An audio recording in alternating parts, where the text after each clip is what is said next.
एक बहुत पुरानी बात है। सहारनपुर में रहते थे लाल अयोध्यानाथ। जब तक वे निर्धन थे तब तक धन की कोई लालसा नहीं थी, लेकिन जब संपन्न हो गए तो रात दिन उनकी चिंता धन को बढ़ाने की हो गई।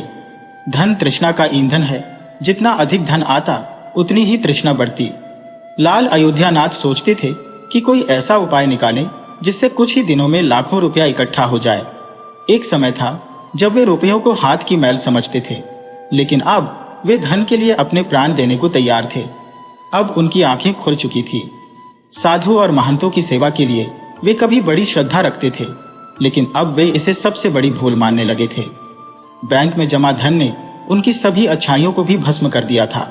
हालांकि उनकी पुरानी आदतें कभी कभी वापस आ जाती थी, जैसे युवावस्था में बचपन की झलक दिखती है, पर यह अवस्था स्थायी नहीं रहती।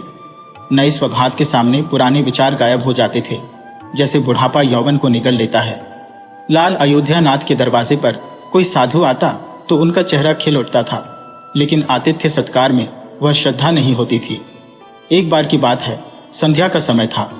लाल अयोध्यानाथ के दरवाजे पर एक साधु आकर रुका और बोला, बाबा, रात काटने के लिए स्थान मिल जाएगा? साधु का चेहरा संतोष की मूर्ति था और आंखें अमृत का कटोरा। लाल अयोध्यानाथ का हृदय भक्ति भाव से भर गया। वह झुककर बोले, सर, आंखों पर। साधु ने मुस्कुराकर कहा, बेटा, आजकल के समय में तुम्हारे जैसे भक्त पुरुष बहुत कम मिलते हैं। संसार से धर्म का भाव जैसे उठ गया है। अयोध्यानाथ का हृदय खुशी से खिल उठा। साधु की प्रशंसा सुनकर उन्हें ऐसा प्रतीत हुआ मानो उन्हें स्वर्ग मिल गया हो। मुस्कान होठों तक आई, लेकिन उन्होंने दबा ली। वे बोले, महाराज, यदि साधु संतों की सेवा न की तो इस मानव जीवन का क्या लाभ? साधु महाराज अंदर आए। लाल अयोध्यानाथ ने स्वागत सत्कार में कोई कसर नहीं छोड़ी। बासमती चावल, मीठे दही के बड़े, दाल और भजियों का पूरा प्रबंध किया। यह सब देख साधु का हृदय प्रसन्न हो गया। रात भर बातें चलती रही, ज्ञान और भक्ति के द्वार खुले रहे। अंततः अयोध्यानाथ ने पूछा, महाराज, आप साधु कैसे बने? साधु ने मुस्कुराकर उत्तर दिया, बेटा, बुढ़ापा आ गया है। क्या सारी उम्र गृहस्थी में ही फंसा रहूंगा? कुछ हरि भजन भी तो करना चाहिए। तुम्हारी कृपा से 10 कमाए, 5 पुत्र हैं और 1 कन्या। अब सारा रुपया पैसा उन्हें दे दिया है और तीर्थ यात्रा पर जा रहा हूं। अयोध्यानाथ ने साधु की ओर देखा और पूछा, तो आपने अपना सब कुछ बच्चों को दे दिया या अपने पास भी कुछ रखा है? साधु ने उत्तर दिया, मेरे हाथ में जो यह लाठी देख रहे हो, यह अंदर से खोखली है। इसमें मैंने 11 सोने की मोहरें रखी है। यात्रा में कभी कभी धन की आवश्यकता पड़ जाती है। यह कहते कहते साधु को नींद आ गई, लेकिन अयोध्यानाथ की आंखों में नींद नहीं थी। वह बार बार लाठी को देखते और मन ही मन में कुछ सोचते रहते। लाभ और धर्म के बीच संघर्ष चलता रहा। अंत में लालच ने धर्म को पछाड़ दिया। अयोध्यानाथ ने लाठी उठा ली, परंतु हाथ कांप रहे थे। उनकी अंतरात्मा ने एक बार फिर से फड़फड़ाना शुरू किया, लेकिन लाभ के दृढ़ हाथों ने उसका गला घोंट दिया। उन्होंने लाठी खोलकर उसमें से सोने की मोहरें निकाल ली और उनकी जगह साधारण सिक्के भर दिए। पाप का जादू चल चुका था। अगली सुबह हुई। साधु हरिद्वार जाने को तैयार हुआ। अयोध्यानाथ का हृदय बैठा जा रहा था। उन्हें डर था कि कहीं साधु को संदेह न हो जाए। इस विचार से उनके चेहरे का रंग उड़ता जा रहा था, परंतु साधु को इस घटना की कुछ भी खबर नहीं थी। वह मुस्कुराते हुए बातें करता और रात के आतिथ्य सत्कार के लिए बार बार धन्यवाद देता था। चलते समय अयोध्यानाथ ने कहा, महाराज, मेरे यहाँ संतान नहीं है। आप ईश्वर से प्रार्थना करें। हम पापी लोग हैं, हमारी प्रार्थना का असर नहीं होता। आप महात्मा हैं, परमात्मा आपकी जरूर सुनेगा। साधु ने उत्तर दिया, सुनेगा या नहीं यह तो वही जाने, परंतु मैं तुम्हें आशीर्वाद देता हूं कि भगवान तुम्हें संतान दे। यह कहकर साधु चला गया। अयोध्यानाथ के सर से जैसे बोझ उतर गया। उन्हें ऐसा प्रतीत हुआ मानो साधु के जाने के साथ ही उनके हृदय से पत्थर हट गया हो। वह इस चोरी के फल से नहीं बच सकते थे। यह उनका मन और मस्तिष्क अनुभव कर रहा था, परंतु वह इस चोरी के प्रकट होने से बहुत डरते थे। इधर साधु महाराज हरिद्वार पहुंचे तो उनका हृदय प्रसन्न हो गया। वहां साधु संतों को देखकर उन्हें ऐसी प्रसन्नता हुई मानो स्वयं भगवान के दर्शन हो गए हो। उनका मन ब्रह्मानंद में लीन हो गया। एक हलवाई को बुलाकर बोले, मैं एक महायज्ञ करना चाहता हूं। जिसमें हरिद्वार के समस्त साधुओं को भजन कराया जाएगा। इसमें सारा खर्च कितना बैठेगा? हलवाई ने अंदाज लगाकर उत्तर दिया, 750। इसमें सब कुछ हो जाएगा, सब कुछ बहुत अच्छी तरह से हो जाएगा महाराज। साधु ने थोड़ी देर के लिए सोचा और फिर कहा, तुम यह सब प्रबंध कर सकोगे? जी बिल्कुल कर सकेंगे, हलवाई ने उत्तर दिया।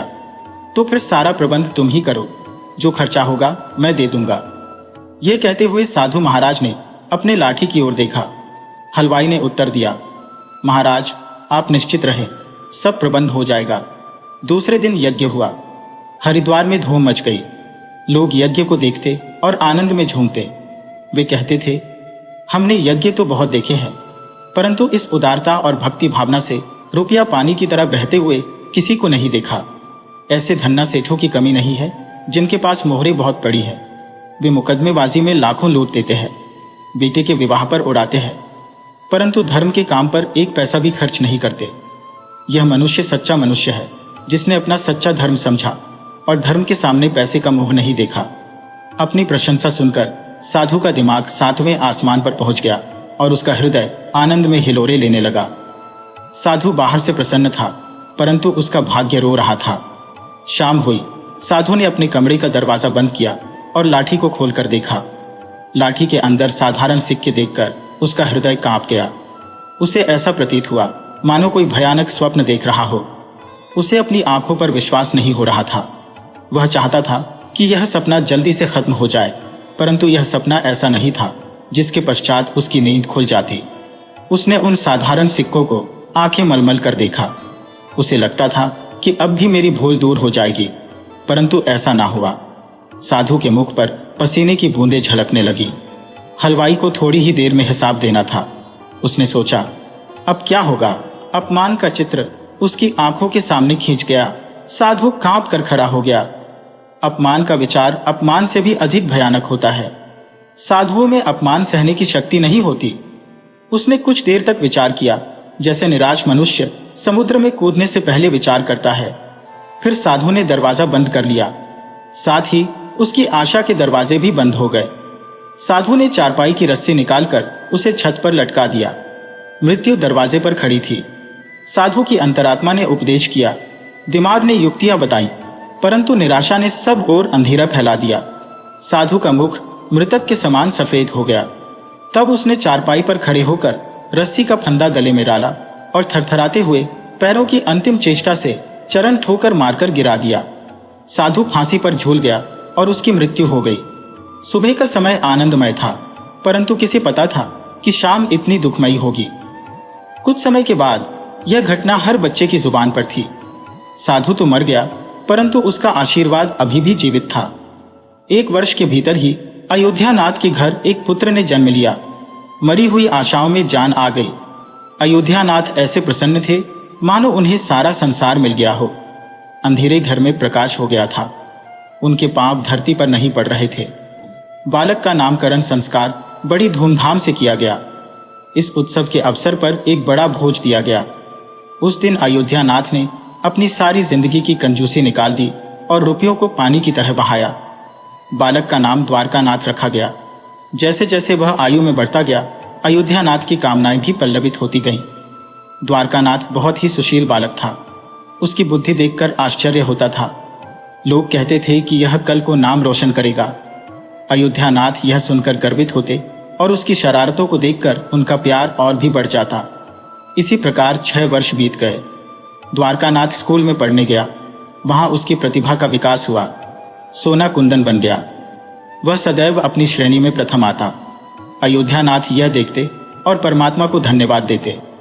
परंतु कभी कभी जब उन्हें साधु के साथ किया गया दुर्व्यवहार याद आता तो उनके कलीजे में हलचल मच जाती और उनकी आत्मा पर गहरा बोझ छा जाता।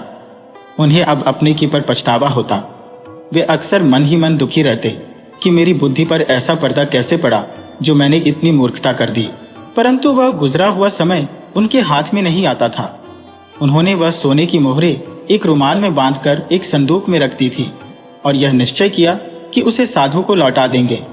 उन्होंने साधु की खोज के लिए कई लोगों को भेजा, परंतु साधु तक कोई नहीं पहुंच सका।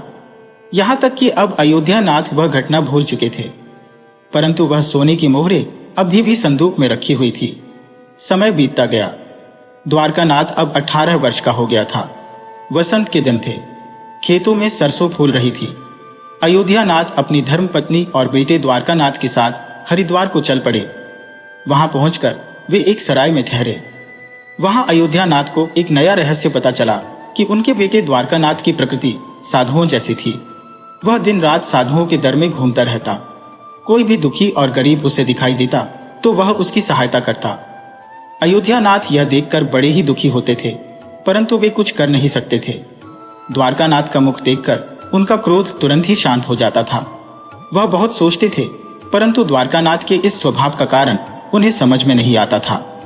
एक दिन की बात है, द्वारकानाथ हरिद्वार में अपने दर की तरफ लौट रहा था कि रास्ते में एक वृद्ध आदमी उसे रोता हुआ मिला। द्वारकानाथ ने आश्चर्य से पूछा, क्यों भाई, रो क्यों रहे हो?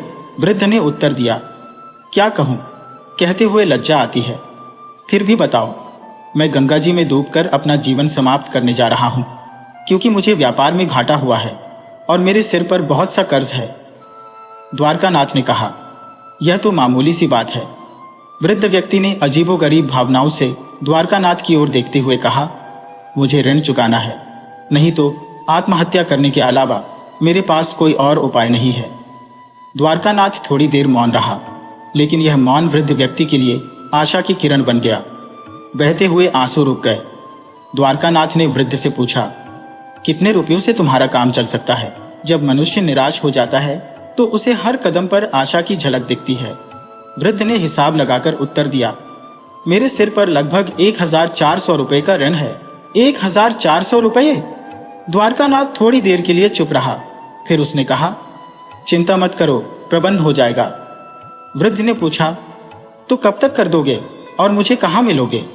वृद्ध ने कहा, चौक पर जो हलवाई की बड़ी दुकान है वह मेरी ही है, मैं तुम्हें वही मिलूंगा। द्वारकानाथ उड़ा हुआ वापस सराय में पहुंचा। इस समय उसके हृदय में हलचल मची हुई थी। उसका मन व्याकुल था। वह चाहता था कि जितनी जल्दी हो सके वृद्ध का संकट दूर कर दे। उसे किसी दिव्य शक्ति ने विश्वास दिला दिया था कि इस वृद्ध की सहायता करना उसका धर्म है। वह एक विशेष भावुकता के साथ घर पहुंचा। माता और पिता दोनों बाहर गए हुए थे। द्वारकानाथ का रास्ता साफ था। उसने नौकरों से चाबियां ली और कमरे के अंदर गया, परंतु संदूक में ताला लगा हुआ था। द्वारकानाथ ने पत्थर लेकर संदूक का ताला तोड़ दिया और फिर संदूक टटोलने लगा। निराशा ने पर फैलाए, मगर आशा ने अपने पंख फैला दिए। एक उम्मीद की चमक दिखाई दी। द्वारकानाथ के हाथ में एक रुमाल आ गया। उसने कपड़े हुए हाथों से उसे जल्दी से खोल दिया। उसका हृदय कमल की तरह खिल गया। उसे रुमाल में सोने की मोहरें मिली। यह वही सोने की मोहरें थी जो एक समय में अयोध्यानाथ ने साधु से चुराई थी। मोहरें गिनी तो पूरी निकली। द्वारकानाथ का हृदय प्रफुल्लित हो गया। उसने मोहरें थैले में रखी और रुमाल को वापस संदूक में रख दिया और इस तरह से भागा जैसे कोई पुलिस वाला उसके पीछे लगा हो। द्वारकानाथ ने भलाई करने के लिए बुराई का सहारा लिया था। अपना काम पूरा करके द्वारकानाथ वापस घर पहुंचा। रात का समय था। वह अभी आकर बैठा ही था कि उसके पेट में पीड़ा होने लगी। द्वारकानाथ एक साहसी नवयुवक था।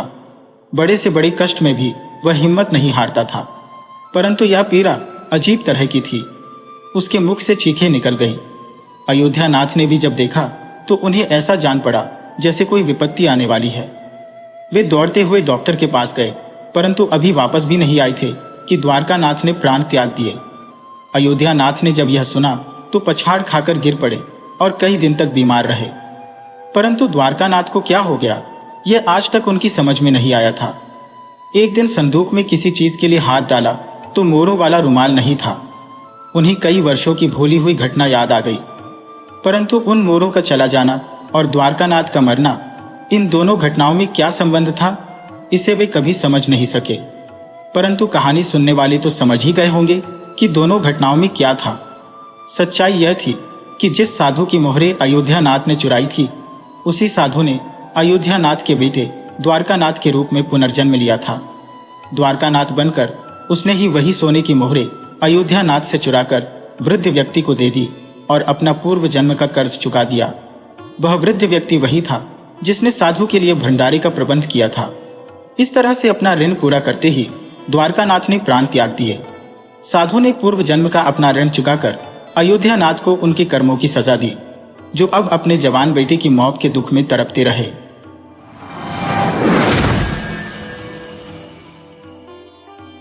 हजरत मोहम्मद को इल्हाम हुए थोड़े ही दिन हुए थे।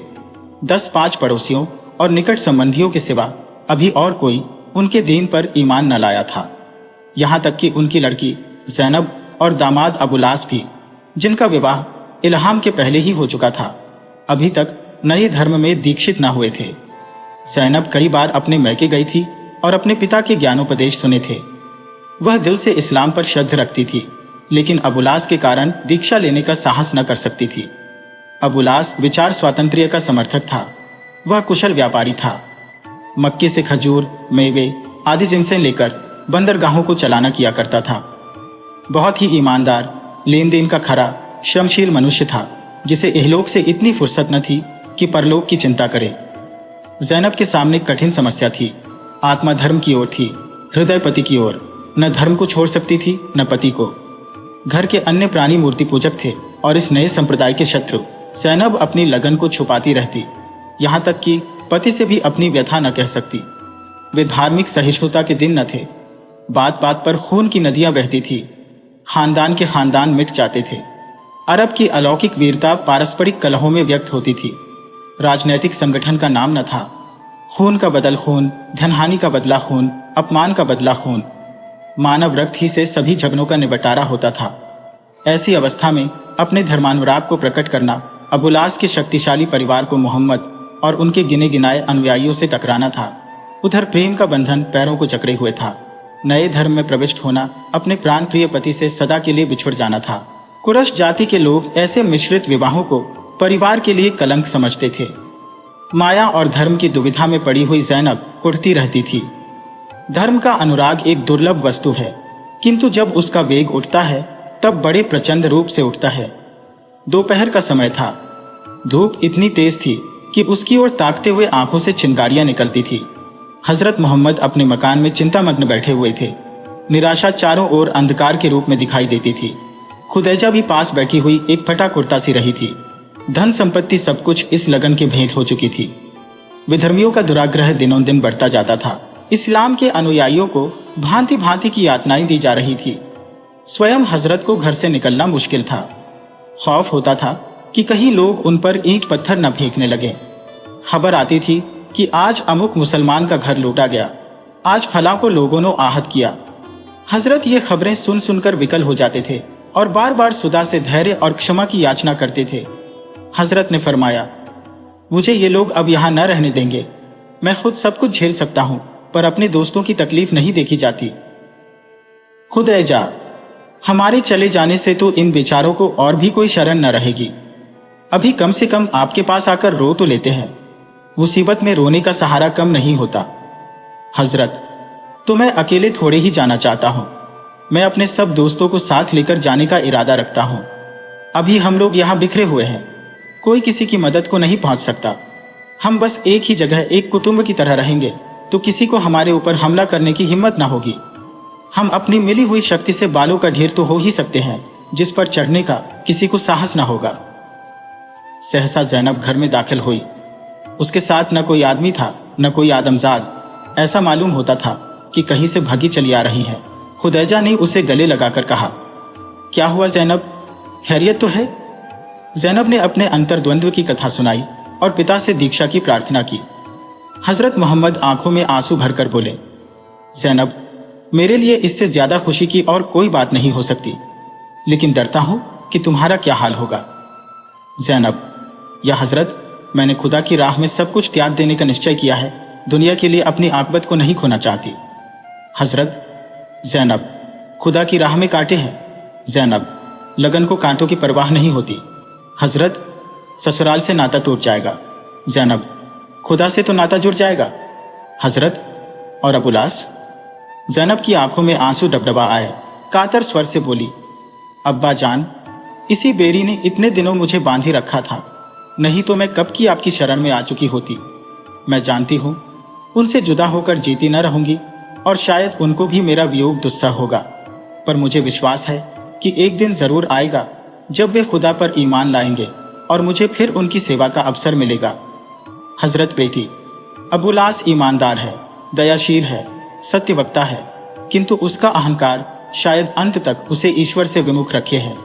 वह तकदीर को नहीं मानता, आत्मा को नहीं मानता, स्वर्ग और नरक को नहीं मानता। कहता है, सृष्टि संचालन के लिए खुदा की जरूरत ही क्या है, हम उससे क्यों डरें? विवेक और बुद्धि की हिदायत हमारे लिए काफी है। ऐसा आदमी खुदा पर ईमान नहीं ला सकता।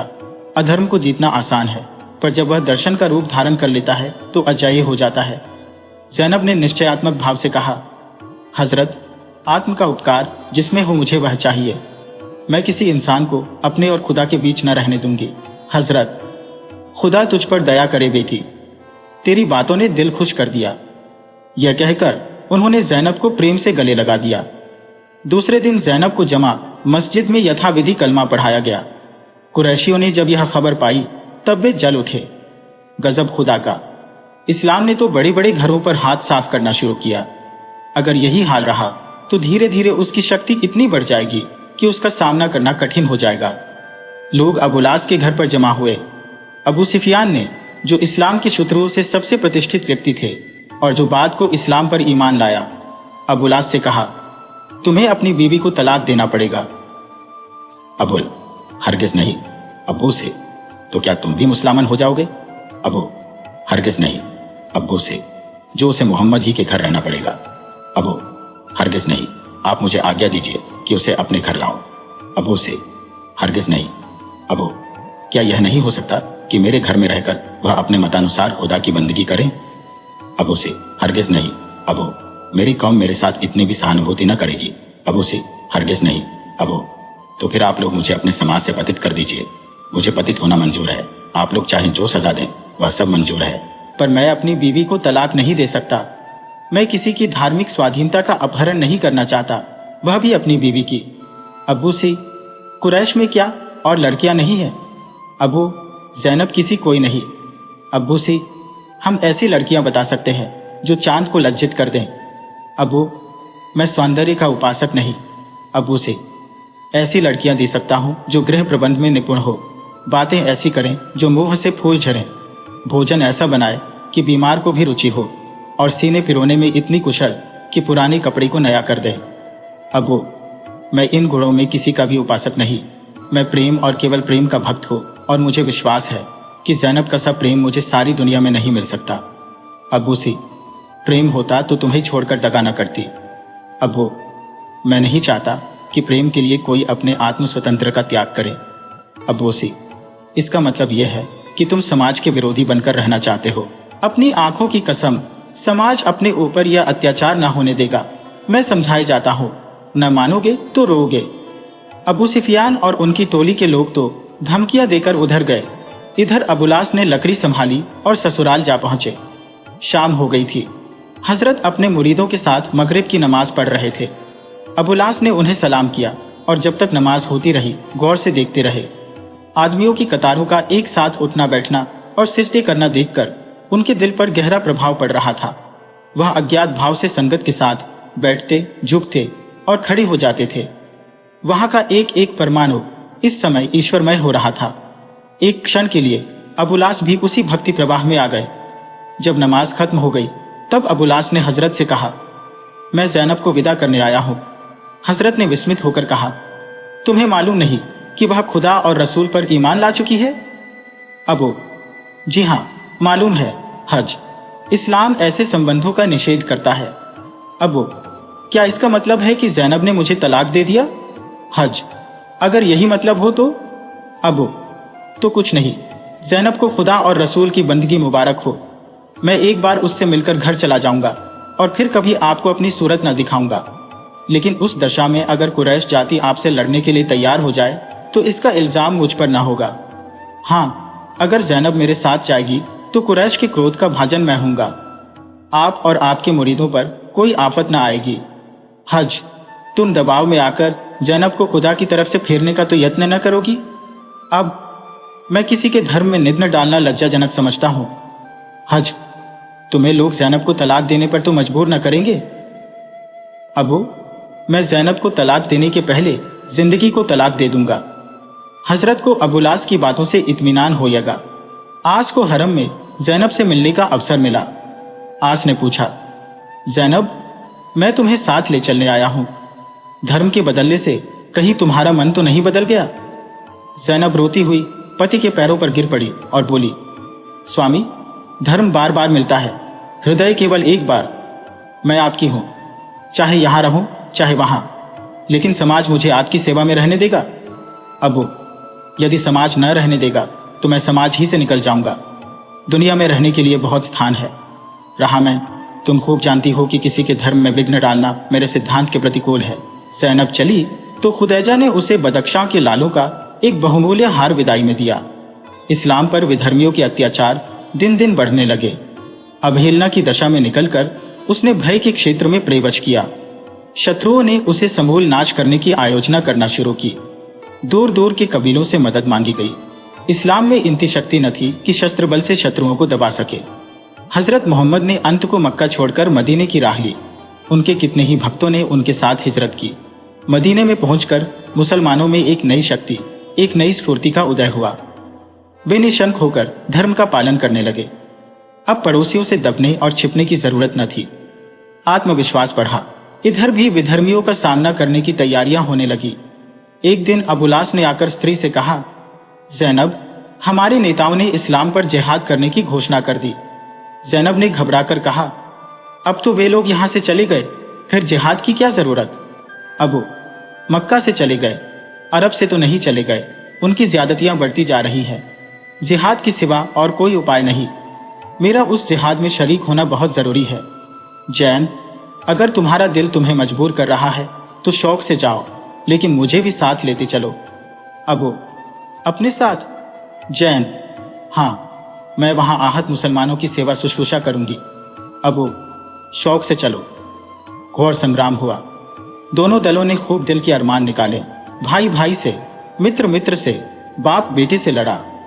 सिद्ध हो गया कि धर्म का बंधन रक्त और बीज के बंधन से सुदृढ़ है।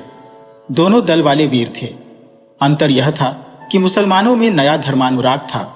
मृत्यु के पश्चात स्वर्ग की आशा थी। दिलों में आत्मविश्वास था, जो नवजात संप्रदायों का लक्षण है। विधर्मियों में बलिदान का यह भाव लुप्त था। कई दिन तक लड़ाई होती रही। मुसलमानों की संख्या बहुत कम थी, पर अंत में उनके धर्मोत्साह ने मैदान मार लिया। विधर्मियों में अधिकांश काम आए, कुछ घायल हुए और कुछ कैद कर लिए गए। अबुलास भी इन्हीं कैदियों में थे। जैनब को ज्यों ही यह मालूम हुआ, उसने हजरत मोहम्मद की सेवा में अबुलास का फदिया, मुक्तिधन भेजा। यह वही बहुमूल्य हार था जो खुदैज ने उसे दिया था। वह अपने पिता को उस धर्म संकट में नहीं डालना चाहती थी जो मुक्तिधन के अभाव की दशा में उन पर पड़ता। हजरत ने यह हार देखा तो खुदैता की याद ताजी हो गई। मधुर स्मृतियों से चित्त चंचल हो उठा। अगर खुदैजा जीवित होती तो उसकी सिफारिश का असर उन पर इससे ज्यादा न होता जितना इस हार से हुआ। मानो स्वयं खुदैजा इस हार के रूप में आई थी। अबुलास के प्रति हृदय कोमल हो गया। उसे सजा दी गई। यह हार ले लिया गया तो खुदैजा की आत्मा को कितना दुख होगा। उन्होंने कैदियों की फैसला करने के लिए एक पंचायत नियुक्त कर दी थी। यद्यपि पंचों में सभी हजरत के इष्ट मित्र थे, पर इस्लाम की शिक्षा उनके दिलों में पुरानी आदतें, पुरानी चेष्टाएं न मिटा सकी थी। उनमें अधिकांश ऐसे थे जिनको अबुलास से पारिवारिक द्वेष था, जो उनसे किसी पुराने खून का बदला लेना चाहते थे। इस्लाम ने उनमें क्षमा और अहिंसा के भावों को अंकुरित न किया हो, पर साम्यवाद को उनके रोम रोम में प्रतिष्ठित कर दिया था। वे धर्म के विषय में किसी के साथ रू रियायत न कर सकते थे, चाहे वह हजरत का निकट संबंधी ही क्यों न हो। अबुलास सिर झुकाए पंचों के सामने खड़े थे और कैदी पेश होते थे। उनके मुक्तिधन का मुलाहिजा होता था और वे छोड़ दिए जाते थे। अबुलास को कोई पूछता ही न था, यद्यपि वह हार एक तश्तरी में पंचों के सम्मुख रखा हुआ था। हजरत के मन में बार बार प्रबल इच्छा होती थी कि सहाबियों से कहें, यह हार कितना बहुमूल्य है, पर धर्म का बंधन जिसे उन्होंने स्वयं प्रतिष्ठित किया था, मुंह से एक शब्द भी न निकलने देता था। यहां तक कि समस्त बंदीजन मुक्त हो गए। अबुलास अकेला सिर झुकाए खड़ा रहा। हजरत मोहम्मद के दामाद के साथ इतना लिहाज भी न किया गया कि बैठने की आज्ञा तो दे दी जाती। सहसा जैद ने अबुलास की ओर कटाक्ष करके कहा, देखा, खुदा इस्लाम की कितनी हिमायत करता है। तुम्हारे पास हमसे पंचगुनी सेना थी, पर खुदा ने तुम्हारा मुंह काला किया। देखा, या अब भी आंखें नहीं खुली। अबुलास ने विरक्त भाव से उत्तर दिया, जब आप लोग यह मानते हैं कि खुदा सबका मालिक है, तब वह अपने एक बंदे को दूसरे की गर्दन काटने में मदद न देगा। मुसलमानों ने इसलिए विजय पाई कि गलत या सही, उन्हें अटल विश्वास है कि मृत्यु के बाद हम स्वर्ग में जाएंगे। खुदा को आप नाहक बदनाम करते हैं। जैद, तुम्हारा मुक्ति धन काफी नहीं है। अबुलास, मैं इस हार को अपनी जान से ज्यादा कीमती समझता हूं। मेरे घर में इससे बहुमूल्य और कोई वस्तु नहीं है। सैयद, तुम्हारे घर में जैनब है जिन पर ऐसे सैकड़ों हार कुर्बान किए जा सकते हैं। अबू, तो आपकी मंशा है कि मेरी बीवी मेरा फदिया हो। इससे तो यह कहीं बेहतर है कि मैं कत्ल कर दिया जाता। अच्छा, अगर मैं वह फदिया न दूं तो?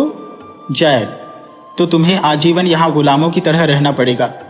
तुम हमारे रसूल के दामाद हो, इस रिश्ते से हम तुम्हारा लिहाज करेंगे, पर तुम गुलाम ही समझे जाओगे।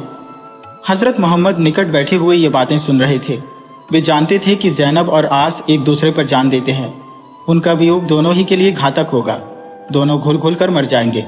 सहाबियों को एक बार पंच चुन लेने के बाद उनके फैसले में दखल देना नीति विरुद्ध था। इससे इस्लाम की मर्यादा भंग होती थी। कठिन आत्मवेदना हुई। यहां बैठे न रह सके, उठकर अंदर चले गए। उन्हें ऐसा मालूम हो रहा था कि जैनब की गर्दन पर तलवार फेरी जा रही है। जैनब की दीन करुणापूर्ण मूर्ति आंखों के सामने खड़ी मालूम होती थी, पर मर्यादा, निर्दय, निष्ठुर मर्यादा का बलिदान मांग रही थी। अबुलास के सामने भी विषम समस्या थी। इधर गुलामों का अपमान था, उधर वियोग की दारुण वेदना थी। अंत में उन्होंने निश्चय किया, यह वेदना सहूंगा, अपमान न सहूंगा, प्रेम को गौरव पर समर्पित कर दूंगा। बोले, मुझे आपका फैसला मंजूर है, जैनब मेरा फदिया होगी। निश्चय किया कि जैद अबुल्लास के साथ जाएं और आबादी से बाहर ठहरे। आस घर जाकर तुरंत जैनब को वहां भेज दें। आस पर इतना विश्वास था कि वे अपना वचन पूरा करेंगे। आस घर पहुंचे तो जैनब उनसे गले मिलने दौड़ी। आस हट गए और कातर स्वर से बोले, नहीं जैनब, मैं तुमसे गले न मिलूंगा। मैं तुम्हें अपने फदिये के रूप में दिया आया। अब मेरा तुमसे कोई संबंध नहीं है। यह तुम्हारा हार है, ले लो और फौरन यहां से चलने की तैयारी करो। जैद तुम्हें लेने को आए हैं। जैनब पर वज्र सा गिर पड़ा। पैर बंध गए, वहीं चित्र की भांति खड़ी रह गई। वज्र ने रक्त को जला दिया, आंसुओं को सुखा दिया। चेतना ही न रही, रोती और बिलखती क्या। एक क्षण के बाद उसने एक बार माथा ठोका, निर्दय तकदीर के सामने सिर झुका दिया। चलने को तैयार हो गई। घोर नैराश्य इतना दुखदायी नहीं होता जितना हम समझते हैं। उसमें एक रसहीन शांति होती है। जहां सुख की आशा नहीं, वहां दुख का कष्ट कहां। मदीने में रसूल की बेटी की जितनी इज्जत होनी चाहिए उतनी होती थी। वह पितागृह की स्वामिनी थी। धन था, मान था, गौरव था, धर्म था, प्रेम न था। आंख में सब कुछ था, केवल पुतली न थी। पति के वियोग में रोया करती थी। जिंदा थी मगर जिंदा दरागोर। 3 साल 3 युगों की भांति बीते। घंटे, दिन और वर्ष साधारण व्यवहारों के लिए है। प्रेम के यहाँ समय का माप कुछ और ही है। उधर अबुलास द्विगुण उत्साह के साथ धनोपार्जन में लीन हुआ। महीनों घर न आता, हंसना बोलना सब भूल गया। धन ही उसके जीवन का एकमात्र आधार था। उसके प्रणय वंचित हृदय को किसी विस्मृतिकारक वस्तु की चाह थी। नैराश्य और चिंता बहुधा शराब से शांत होती है, प्रेम उन्माद से। अबुलास को धनोन्माद हो गया। धन के आवरण में छिपा हुआ वियोग दुख था, माया के पर्दे में छिपा हुआ प्रेम वैराग्य। झाड़ों के दिन थे, नारियों में रुधिर जमा जाता था। अबुलास मक्का से माल लादकर एक काफिले के साथ चला। रकफों का एक दल भी साथ था। कुरैशियों ने मुसलमानों के कई काफिले लूट लिए थे। अबुलास को संशय था कि मुसलमानों के कई काफिले लूट लिए थे। अबुलास को संशय था कि मुसलमानों का आक्रमण होगा, इसलिए उन्होंने मदीने की राह छोड़ एक दूसरा रास्ता अख्तियार किया। पर दुदैव, मुसलमानों को टोह मिल ही गई। जैद ने 70 चुने हुए आदमियों के साथ काफिले पर धावा कर दिया। धन के भक्त धर्म के सेवाकों से क्या बाजी ले जाते। 70 के साथ 100 को मार भगाया। कुछ मरे, अधिकांश भागे, कुछ कैद हो गए। मुसलमानों को अतुल धन हाथ लगा। कैदी घाते में मिले। अबुलास फिर कैद हो गया। कैदियों के भाग्य निर्णय के लिए नीति के अनुसार पंचायत चुनी गई। जैनब को यह खबर मिली तो आशाएं जाग उठी। आशा मरती नहीं, केवल सो जाती है। पिंजरे में बंद पक्षी की भांति तड़फड़ाने लगी। पर क्या करे, किससे कहे। अब की तो फदिये का भी कोई ठिकाना न था। या खुदा क्या होगा। पंचों ने अब की हजरत मोहम्मद ही को अपना प्रधान बनाया। हजरत ने इनकार किया। पर अंत में उनके आग्रह से विवश हो गए। अबू लास सिर झुकाए बैठे हुए थे। हजरत ने एक बार उन पर करुणा सूचक दृष्टि डाली, फिर सिर झुका लिया। पंचायत शुरू हुई। अन्य कैदियों के घरों से मुक्तिधन आ गया था, वे मुक्त किए गए। अबू लास के घर से मुक्तिधन न आया था। हजरत ने हुक्म दिया, इनका सारा माल और असबाब जब्त कर लिया जाए और ये उस वक्त तक बंदी रहें जब तक इन्हें कोई छुड़ाने न आए। उनके अंतिम शब्द ये थे, अबू लास, इस्लाम की रणनीति के अनुसार तुम गुलाम हो। तुम्हें बाजार में बेचकर रुपया मुसलमानों में तकसीम होना चाहिए था, पर तुम ईमानदार आदमी हो, इसलिए तुम्हारे साथ इतनी रियायत की गई। ज़ैनब दरवाजे के पास आड़ में बैठी हुई थी। हजरत का यह फैसला सुनकर रो पड़ी। तब घर से बाहर निकल आई और अबू लास का हाथ पकड़कर बोली, अगर मेरा शौहर गुलाम है तो मैं उसकी लौंडी हूं। हम दोनों साथ बिकेंगे या साथ कैद होंगे। हजरत ज़ैनब, मुझे लज्जित मत करो, मैं वही कर रहा हूं जो मेरा कर्तव्य है। न्याय पर बैठने वाले मनुष्य को प्रेम और द्वेष दोनों ही से मुक्त होना चाहिए। यद्यपि इस नीति का संस्कार मैंने ही किया है, पर अब मैं उसका स्वामी नहीं, दास हूं। अबू लास से मुझे जितना प्रेम है यह खुदा के सिवा और कोई नहीं जान सकता। ये हुक्म देते हुए मुझे जितना मानसिक और आत्मिक कष्ट हो रहा है उसका अनुमान हर एक पिता कर सकता है, पर खुदा का रसूल न्याय और नीति को अपने व्यक्तिगत भावों से कलंकित नहीं कर सकता। साहबियों ने हजरत की न्याय व्याख्या सुनी तो मुग्ध हो गए।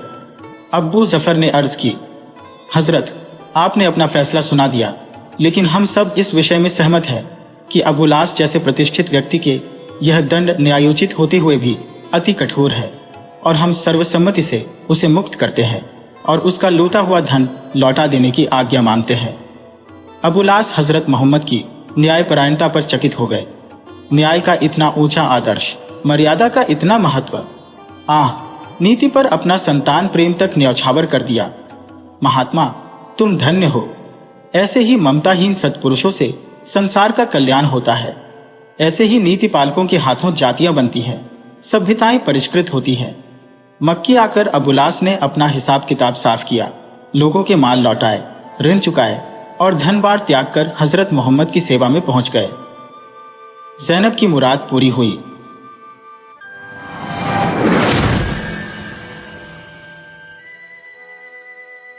बाबू कुंदन लाल कचहरी से लौटे तो देखा कि उनकी पत्नी जी एक कुंजरिन से कुछ साग भांजी ले रही है।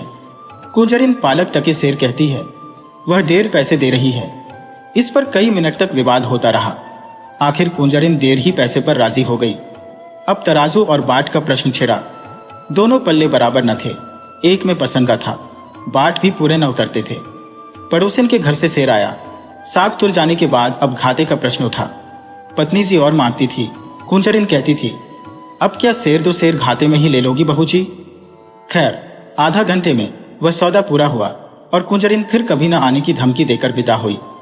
कुंदन लाल खड़े खड़े ये तमाशा देखते रहे। कुंजरिन के जाने के बाद पत्नी जी लोटे का पानी लाई तो आपने कहा, आज तो तुमने जरा सा साग लेने में पूरे आधा घंटे लगा दिए। इतनी देर में तो 1005 का सौदा हो जाता। जरा जरा से साग के लिए इतनी ठोई ठोई करने से तुम्हारा सिर भी नहीं दुखता। रामेश्वरी ने कुछ लज्जित होकर कहा, पैसे मुफ्त में तो नहीं आते। ये ठीक है, लेकिन समय का भी कुछ मूल्य है। इतनी देर में तुमने बड़ी मुश्किल से 1 ढेले की बचत की। कुंजरिन ने भी दिल में कहा, होगा कहां की गंवारिन है, अब शायद भूल कर भी इधर न आए। तो फिर मुझसे तो यह नहीं हो सकता कि पैसे की जगह ढेले का सौदा लेकर बैठ जाऊं। इतनी देर में तो तुमने कम से कम 10 पन्ने पड़े होते। कल मेहरी से घंटों सिर मारा, परसों दूध वाले के साथ घंटों शास्त्रार्थ किया। जिंदगी क्या इन्हीं बातों में खर्च करने को दी गई है। कुंदन लाल प्राय नित्य ही पत्नी को सदुपदेश देते रहते थे। यह उनका दूसरा विवाह था। रामेश्वरी को आए अभी 2 ही 3 महीने हुए थे। अब तक तो बड़ी ननद जी ऊपर की काम किया करती थी। रामेश्वरी की उनसे न पटी। उसको मालूम होता था यह मेरा सर्वस्व ही लुटाई देती है। आखिर वह चली गई। तब से रामेश्वरी ही घर की स्वामिनी है।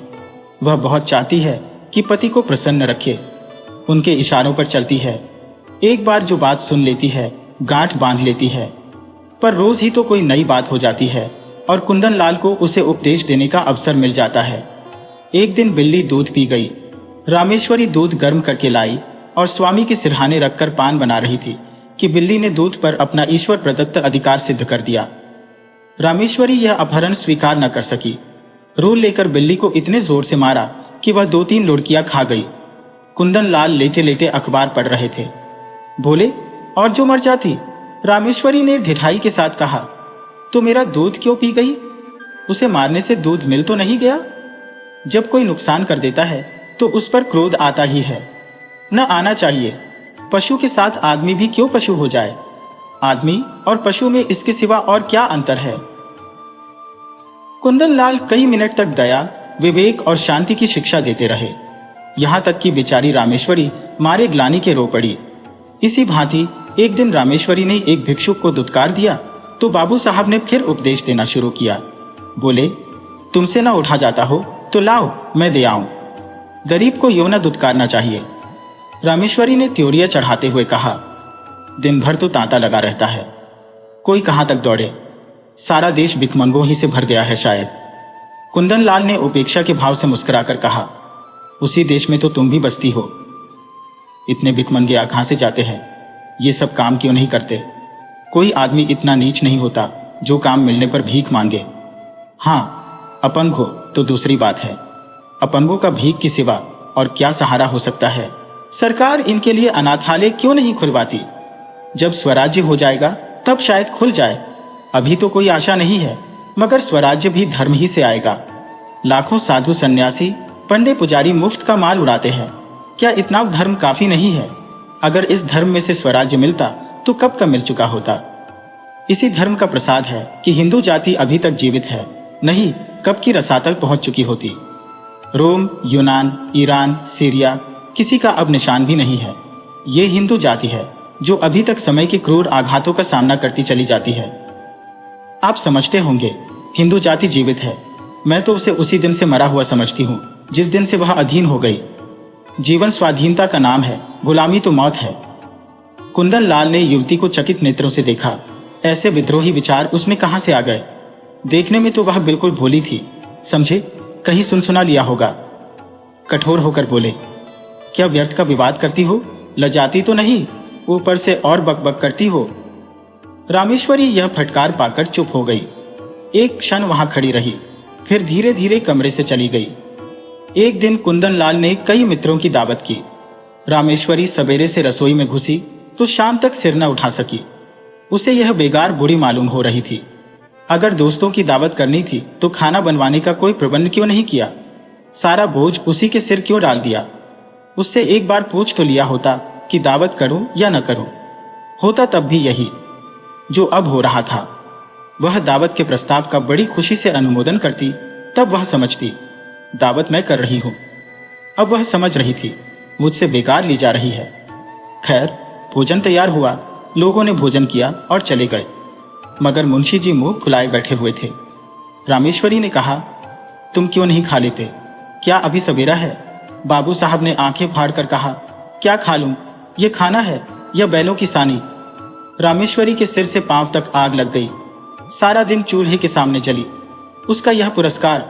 बोली, मुझसे जैसा हो सका बनाया। जो बात अपने बस की नहीं है उसके लिए क्या करती? पूड़ियां सब सेवर हैं, होंगी। कचौड़ी में इतना नमक था किसी ने छुआ तक नहीं होगा। हलवा अच्छी तरह भुना नहीं, कचाइयां आ रही थी, आती होंगी। शोरबा इतना पतला था जैसे चाय होगा। स्त्री का पहला धर्म यह है कि वह रसोई के काम में चतुर हो। फिर उपदेशों का तार बंधा, यहां तक कि रामेश्वरी ऊब कर चली गई। 5-6 महीने गुजर गए। एक दिन कुंदन लाल के एक दूर के संबंधी उनसे मिलने आए। रामेश्वरी को ज्यों ही उनकी खबर मिली, जलपान के लिए मिठाई भेजी और मेहरी से कहला भेजा, आज यही भोजन कीजिएगा।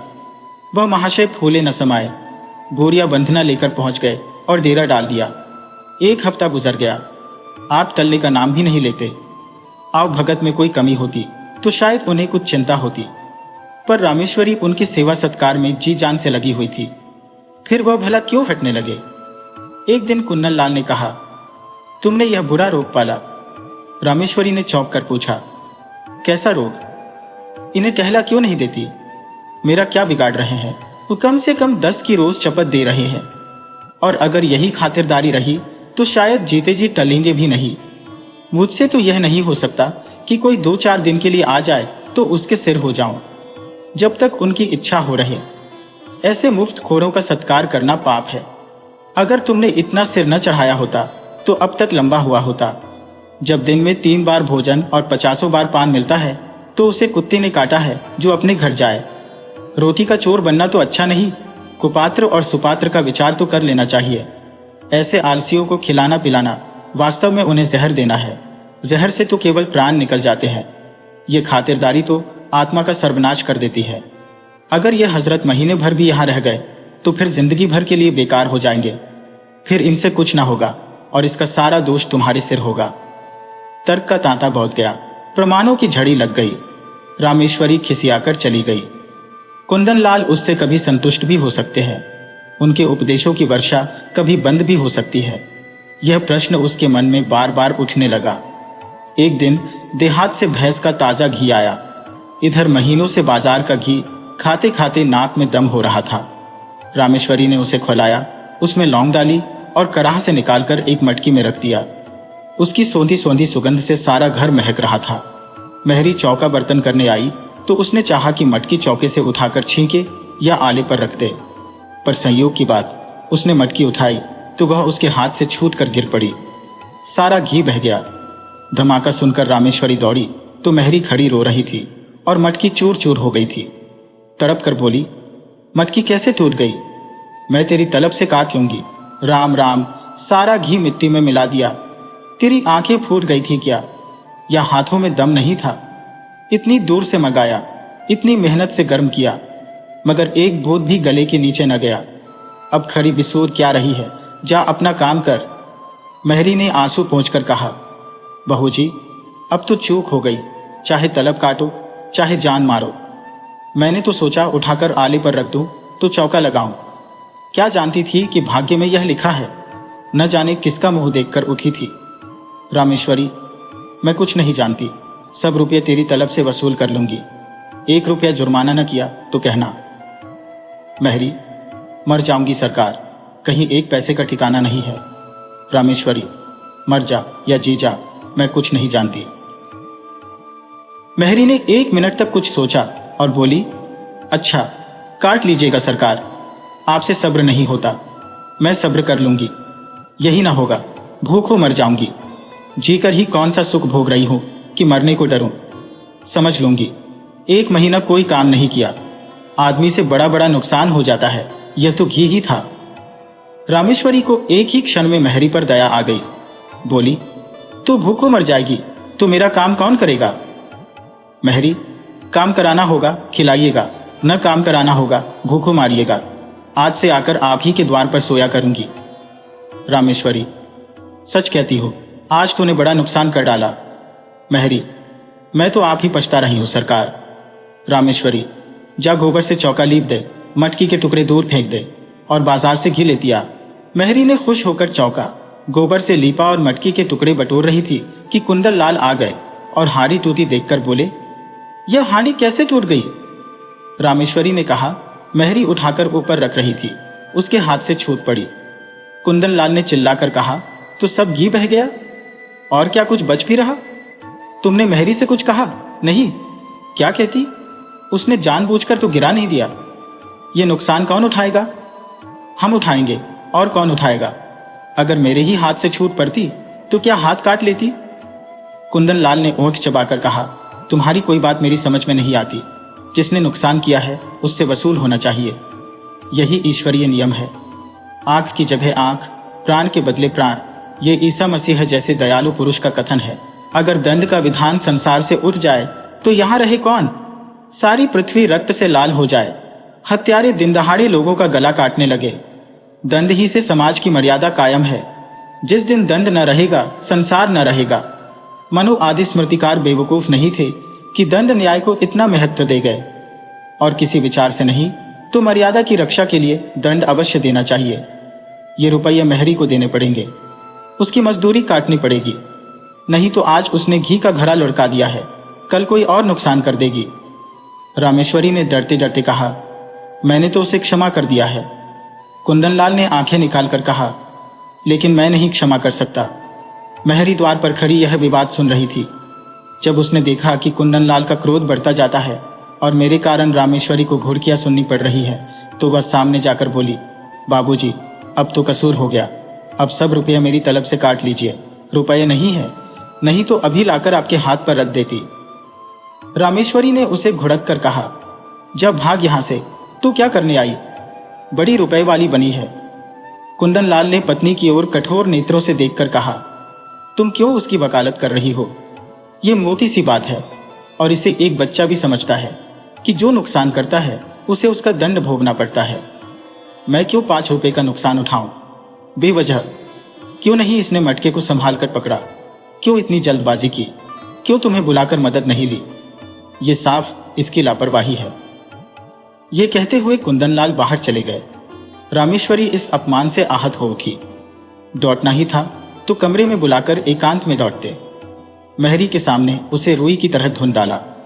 उसकी समझ ही में ना आता था ये किस स्वभाव की आदमी है। आज एक बात कहते हैं, कल उसी को काटते हैं जैसे कोई झक्की आदमी हो। कहां तो दया और उदारता के अवतार बनते थे, कहां आज 5 रुपए के लिए प्राण देने लगे। बड़ा मजा आ जाए कल मेहरी बैठ रहे, कभी तो इनके मुख से प्रसन्नता का एक शब्द निकला होता। अब मुझे भी अपना स्वभाव बदलना पड़ेगा। ये सब मेरे सीधे होने का फल है। जो जो मैं तरह देती हूं, आप जामे से बाहर होते हैं। इसका इलाज यही है कि एक कहें तो 2 सुनाऊं। आखिर कब तक और कहां तक सहूं? कोई हद भी है। जब देखो डॉट रहे हैं। जिसके मिजाज का कुछ पता ही ना हो, उसे कौन खुश रख सकता है? उस दिन जरा सा बिल्ली को मार दिया तो आप दया का उपदेश करने लगे। आज वह दया कहां गई? उनको ठीक करने का उपाय यही है कि समझ लो कोई कुत्ता भौंक रहा है। नहीं, ऐसा क्यों करो? अपने मन से कोई काम ही न करो, जो ये कहे वही करो। न जो भर कम न जो भर ज्यादा। जब इन्हें मेरा कोई काम पसंद नहीं आता, मुझे क्या कुत्ते ने काटा है जो बरबस अपनी टांग अड़ाऊं? बस यही ठीक है। वह रात भर इसी उधेर बुन में पड़ी रही। सवेरे कुंदनलाल नदी स्नान करने गए। लौटे तो 9 बज गए थे। घर में जाकर देखा तो चौका बर्तन न हुआ था। प्राण सूख गए। पूछा, क्या मेहरी नहीं आई? रामे, नहीं। कुंदन, तो फिर? रामे, जो आपकी आज्ञा। कुंदन, ये तो बड़ी मुश्किल है। रामे, हाँ है तो। कुंदन, पड़ोस की मेहरी को क्यों ना बुला लिया? रामे, किसके हुक्म से बुलाती? अब हुक्म हुआ है, बुलाए लेती हूं। कुंदन, अब बुलाओगी तो खाना कब बनेगा? 9 बज गए और इतना तो तुम्हें अपनी अक्ल से काम लेना चाहिए था कि मेहरी नहीं आई तो पड़ोस वाली को बुला लें। रामे, अगर उस वक्त सरकार पूछते क्यों दूसरी मेहरी बुलाई तो क्या जवाब देती? अपनी अक्ल से काम लेना छोड़ दिया, अब तुम्हारी ही अक्ल से काम लूंगी। मैं यह नहीं चाहती कि कोई मुझे आंखें दिखाए। कुंदन, अच्छा तो इस वक्त क्या होगा? रामे, जो हुजूर का हुक्म हो। कुंदन, तुम मुझे बनाती हो। रामे, मेरी इतनी मजाल कि आपको बनाऊं। मैं तो हुजूर की लौंडी हूं, जो कहिए वह करूं। कुंदन, मैं तो जाता हूं, तुम्हारा जो जी चाहे करो। रामे, जाइए, मेरा जी कुछ न चाहेगा और न कुछ करूंगी। कुंदन, आखिर तुम क्या खाओगी? रामे, जो आप देंगे वही खा लूंगी। कुंदन, लाओ बाजार से पूरियां ला दो। रामेश्वरी रुपया निकाल लाई। कुंदनलाल पूरियां लाए। इस वक्त का काम चला। दफ्तर गए, लौटे तो देर हो गई थी। आते ही आते पूछा, मेहरी आई? रामे, नहीं। कुंदन, मैंने तो कहा था पड़ोस वाली को बुला लेना। रामे, बुलाया था, वह 5 रुपए मांगती है। कुंदन, तो 1 ही रुपए का फर्क था, क्यों नहीं रख लिया? रामे, मुझे यह हुक्म न मिला था। मुझसे जवाब तलब होता कि 1 रुपया ज्यादा क्यों दे दिया। खर्च की किफायत पर उपदेश दिया जाने लगता तो क्या करती? कुंदन, तुम बिल्कुल मूर्ख हो। रामे, बिल्कुल। कुंदन, तो इस वक्त भी भोजन न बनेगा? रामे, मजबूरी है। कुंदनलाल सिर थामकर चारपाई पर बैठ गए। ये तो नई विपत्ति गले पड़ी। पूरियां उन्हें रुचती न थी, जी में बहुत झुंझलाए। रामेश्वरी को 2-4 उल्टी सीधी सुनाई, लेकिन उसने मानो सुना ही नहीं। कुछ बस न चला तो मेहरी की तलाश में निकले। जिसके यहां गए मालूम हुआ मेहरी काम करने चली गई। आखिर एक कहार मिला, उसे बुला लाए। कहार ने 2 आने लिए और बर्तन धोकर चलता बना। रामेश्वरी ने कहा, भोजन क्या बनेगा? कुंदन, रोटी तरकारी बना लो या इसमें कुछ आपत्ति है?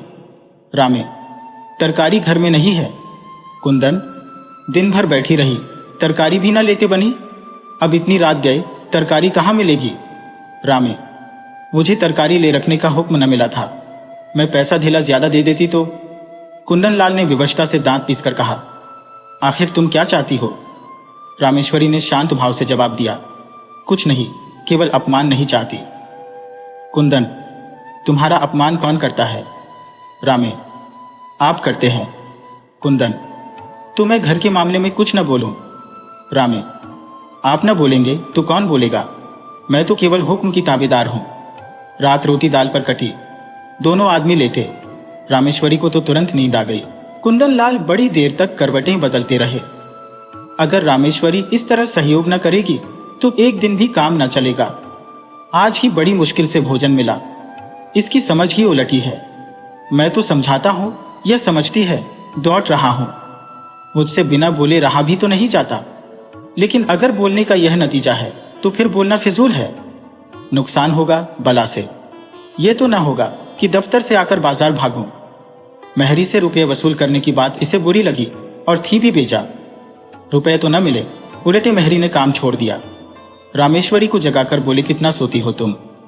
रामे, मजूरों को अच्छी नींद आती है। कुंदन, चढ़ाओ मत, महरी से रुपया न वसूल करना। रामे, वह तो लिए खड़ी है शायद। कुंदन, उसे मालूम हो जाएगा तो काम करने आएगी। रामे, अच्छी बात है, कहला भेजूंगी। कुंदन, आज से मैं कान पकड़ता हूं, तुम्हारे बीच में न बोलूंगा। रामे, और जो मैं घर लुटा दूं तो? कुंदन, लुटा दो, चाहे मिटा दो, मगर रूठो मत। अगर तुम किसी बात में मेरी सलाह पूछोगी तो दे दूंगा, वरना मुंह ना खोलूंगा। रामे, मैं अपमान नहीं सह सकती। कुंदन, इस भूल को क्षमा करो। रामे, सच्चे दिल से कहते हो ना? कुंदन, सच्चे दिल से।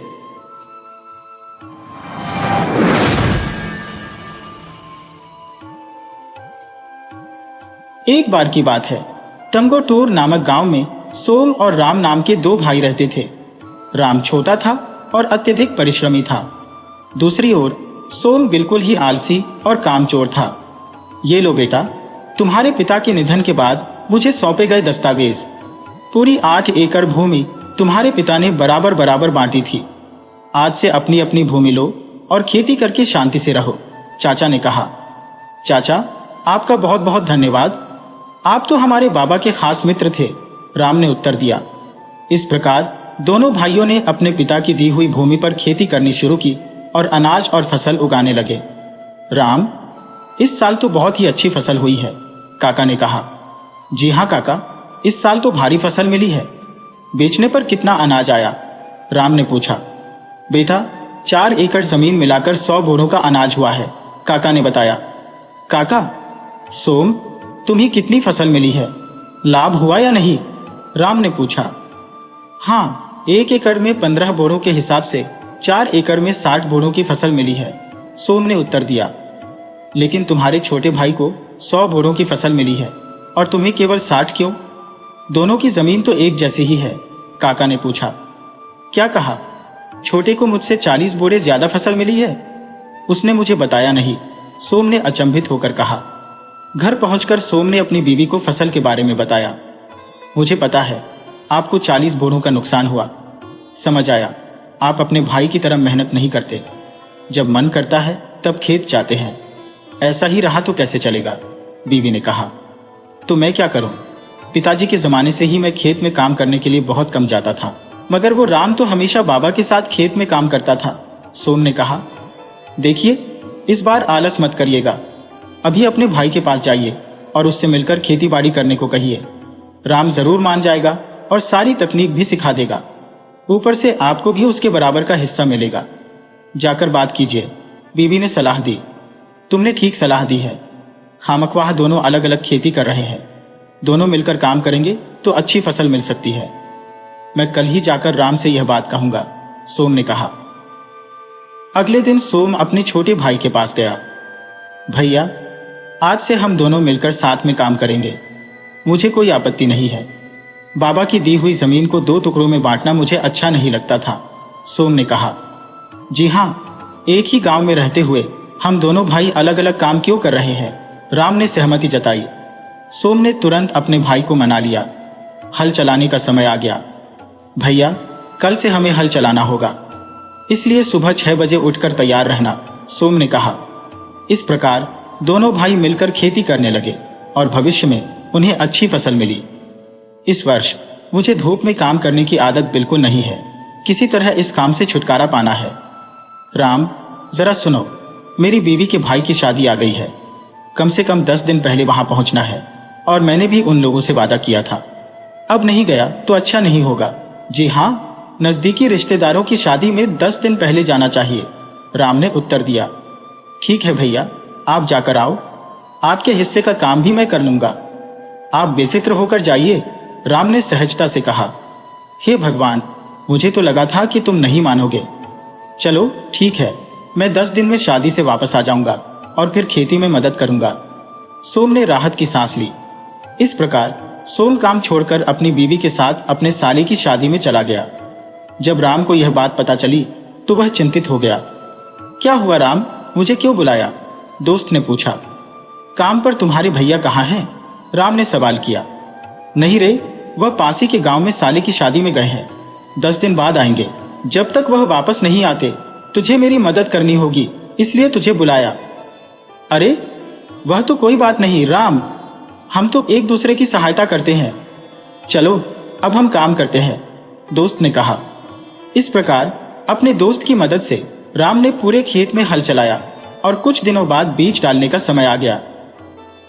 राम अपने भैया सोम के पास गया और कहा, भैया, खेत में बीज डालने का समय आ गया है। कल सुबह जल्दी तैयार हो जाना, हमें खेत में जाना है। अरे इसी समय मुझे जरूरी काम पर जाना है, सोम ने कहा। क्या हुआ भैया, इतना जरूरी कौन सा काम आ गया? राम ने पूछा। अरे हाँ, मैं तुम्हें तो बताना भूल ही गया था।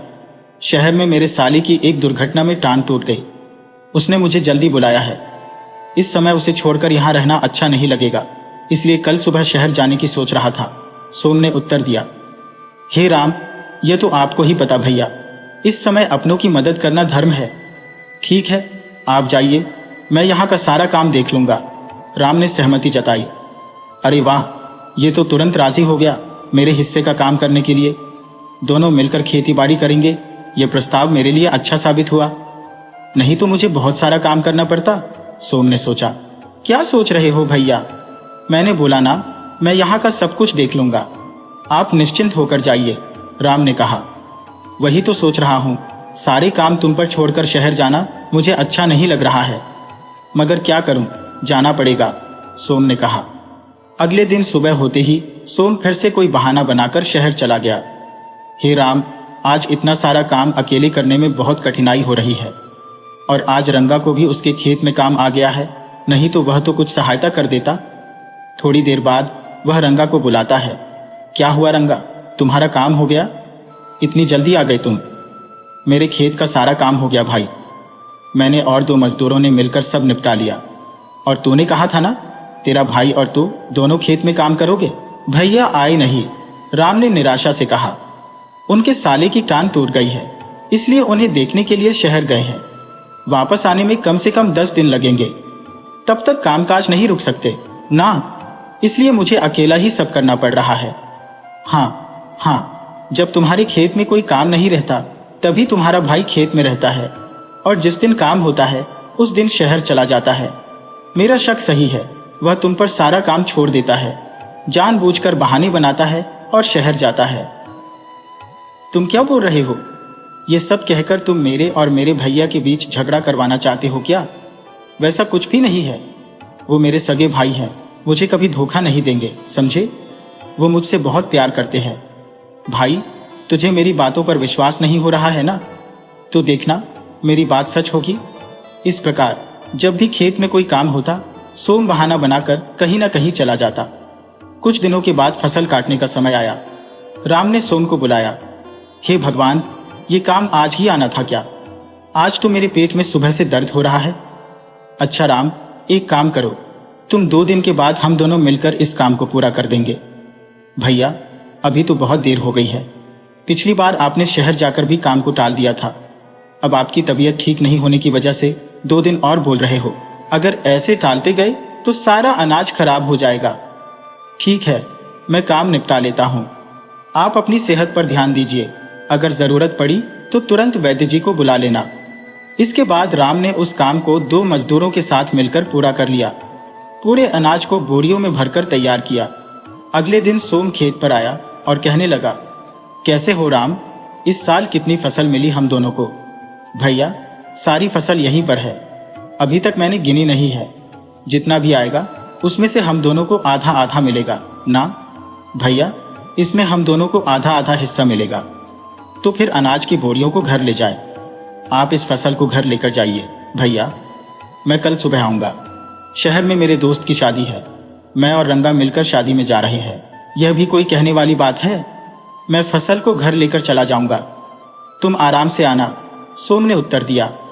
इसके बाद सोम पूरी फसल घर ले जाता है। सोम के मन में एक कपटी विचार चल रहा था।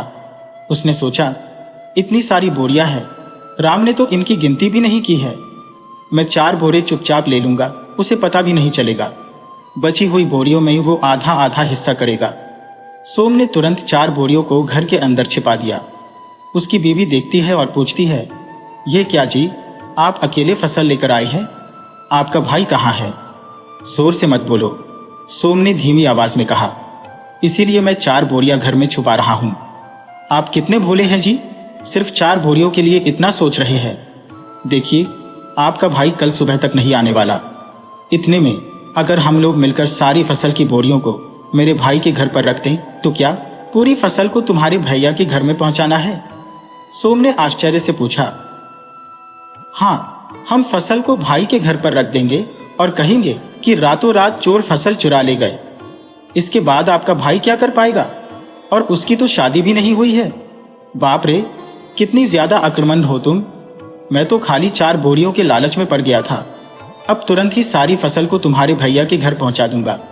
अरे जल्दी कीजिए ना जी, आज रात में ही फसल पहुंचाना है।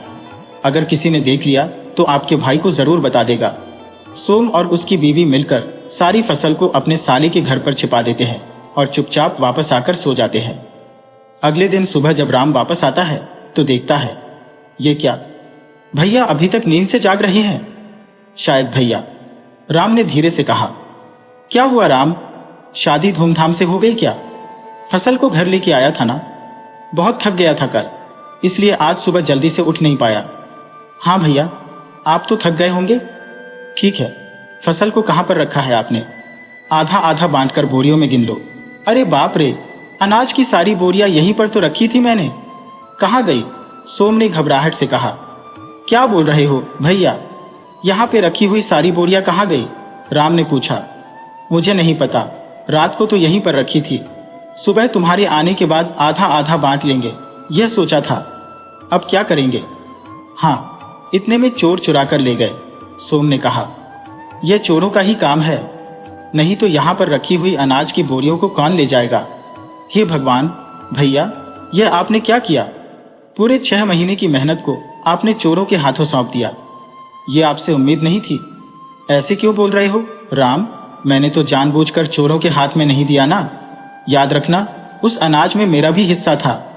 तुम तो ऐसे बोल रहे हो कि चोर तुम्हारा हिस्सा लेकर गए केवल। हाँ, वह तो ठीक है, तुम्हारे हिस्से का भी अनाज लूट कर गए चोर। तो फिर हम दोनों का ही नुकसान हुआ है भैया इसमें। इस प्रकार राम पूरे फसल को गंवाने की वजह से बहुत ही चिंतित हो जाता है। ऐसी हालत में अपने भाई को कुछ भी वह कह नहीं पाता। कितने दिन तक ऐसे खाली बैठा रहूंगा, उसने सोचा। ऐसा करता हूं, घर के सामने सब्जियों के पौधे लगा देता हूं, कम से कम उन पौधों से कुछ तो पैसे मिलेंगे, फिर से खेतीबाड़ी करने के लिए पैसे भी आ जाएंगे। इस प्रकार सब्जियों के पौधे रोपते समय जब जमीन खोदी जा रही थी तो वहां से कुछ अनजानी आवाजें आ रही थी। ये आवाजें जैसे किसी घट से कुछ टकराने की या किसी संदूक के खुलने की प्रतीत हो रही थी। क्या हो सकता है इसमें, राम ने सोचा। ओह, इतने सारे सोने के सिक्के, इतने सारे सोने के सिक्के पाना मेरे लिए बड़ा सौभाग्य है। राम को यह खजाना अनाज की बोरियां चोरी हो जाने के बाद ही मिला था। अगर अनाज की चोरी ना हुई होती तो मैं कभी सब्जियों के पौधे लगाने का विचार भी नहीं करता और न ही इस जमीन को खोदता, उसने खुद से कहा। इनमें से अगर 2 सिक्के भी बेच दिए जाएं, तो पूरा नुकसान भर जाएगा। राम ने उन सोने के सिक्कों को अपने घर में छिपा दिया और अपने भाई को इस बारे में कुछ नहीं बताया। इस प्रकार 2 महीने बीत गए। कुछ समय बाद राम तीर्थ यात्रा पर जाने का निश्चय करता है। सुनिए जी, आपके भाई को वापस आने में कम से कम 10 दिन तो लगेंगे ही, उसकी पत्नी ने कहा। तब तक हम उनके घर से सारा अनाज ले जाकर बाजार में बेच देंगे और कुछ पैसे कमा लेंगे। हाँ, यही सही समय होगा, राम ने उत्तर दिया। इसके बाद सोम अपने साली के घर गया। क्या है जीजू, अनाज लेकर जाने के लिए आए हो क्या? श्रीनु ने पूछा। हाँ श्रीन, चलो उस अनाज को छुपाने वाले कमरे को खोलना है, मैं लेकर जाऊंगा, सोम ने उत्तर दिया। दोनों अंदर गए और देखा कि वहां बहुत सारे चूहे थे जिन्होंने सारा अनाज खराब कर दिया था। हे भगवान, इन चूहों ने तो पूरा अनाज खाकर खराब कर दिया है, सोम ने कहा। अब इस फसल को कौन खरीदेगा, पूरा नुकसान हो गया। श्रीनु ने कहा, जब से तुम अनाज रख के गए हो तब से इस कमरे को खोला ही नहीं। आज ही देख रहा हूं कि इतने दिनों तक कोई भी अंदर नहीं आया, इसलिए चूहों ने अनाज खराब कर दिया। अब मैं जाकर तुम्हारी दीदी को क्या बताऊंगा? छोटू के हिस्से का अनाज चुराकर मैंने यह काम किया था और अब पूरा नुकसान हो गया। मैंने सोचा था कि अनाज बेचकर आराम से जीवन जीऊंगा, लेकिन अब तो कुछ भी नहीं बचा है। फिर से अनाज उगाने के लिए कम से कम 1 साल तो लगेगा, सोम ने दुखी होकर कहा। श्रीनु ने उसे सांत्वना दी। चिंता मत करो जीजू, हमारे घर से 2 बोरियां अनाज ले जाओ, अगर जरूरत पड़ी तो मैं कुछ पैसे भी दूंगा। तुम जाके दीदी से बता देना कि मैं लालच में आकर छोटे भाई के हिस्से का अनाज चुरा लिया था और अब पूरा नुकसान हो गया है। इसके बाद सोम पछताते हुए अपने घर आया और अपनी पत्नी को सब बता दिया। ऐसा कैसे हो गया जी? चूहों ने पूरा अनाज खराब कर दिया, अब हम क्या करेंगे? उसकी पत्नी ने पूछा। 4 बोरियां चुराने के बदले में तुमने पूरे अनाज को चुराने की सलाह दी थी और अब देखो क्या हो गया, सोम ने कहा। मैंने सपने में कुछ ऐसा ही देखा था, अब हमें हमारे कर्मों की सजा मिल गई। कुछ दिनों बाद राम तीर्थ यात्रा से वापस आया। उसने रंगा से मुलाकात की। क्या हुआ? उसने पूछा। पूरा अनाज बर्बाद हो गया ना? लेकिन इतनी दूर तुम कैसे गए थे? भाई, तुम्हारे पास पैसे कहां से आए? उसमें क्या है, भगवान हमेशा हमारी रक्षा करते हैं। अगर कुछ खो दिया तो कुछ पा भी लेते हैं। अनाज खोने के बाद तुझे क्या मिला था? मुझे भी बताना कि क्या मिला और नुकसान के बाद क्या हुआ। मुझे तो नुकसान हो ही गया था, मगर उस दिन मैंने चिंता नहीं की थी। और पता है क्या हुआ? कुछ दिनों बाद मैंने अपने घर के सामने खाली जगह में सब्जियों के पौधे उगाने का सोचा। जब मैंने वहां खोदा तो मुझे एक संदूक मिली। उसमें क्या था जानते हो? उसमें 1000 सोने की मुद्राएं थी। बाप रे, 1000 स्वर्ण मुद्राएं।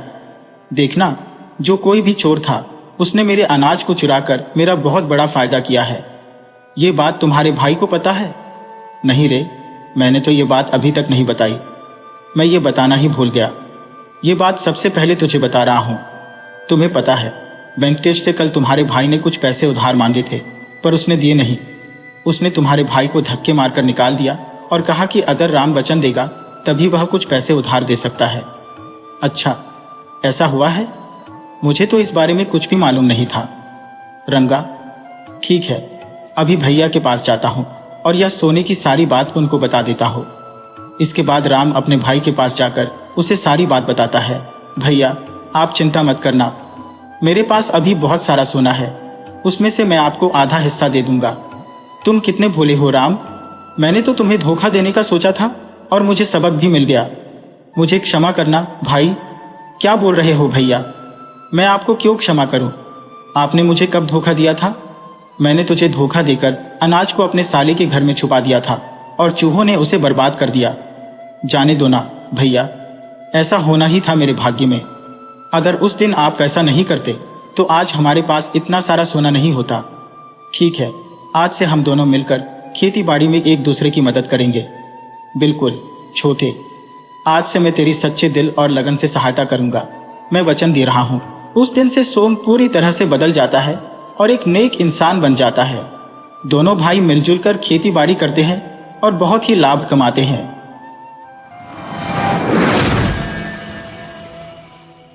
वीडियो अच्छी लगे हो तो इसे लाइक करें और ऐसी ही मजेदार कहानियों के लिए चैनल को सब्सक्राइब करें और बेल आइकन दबाएं।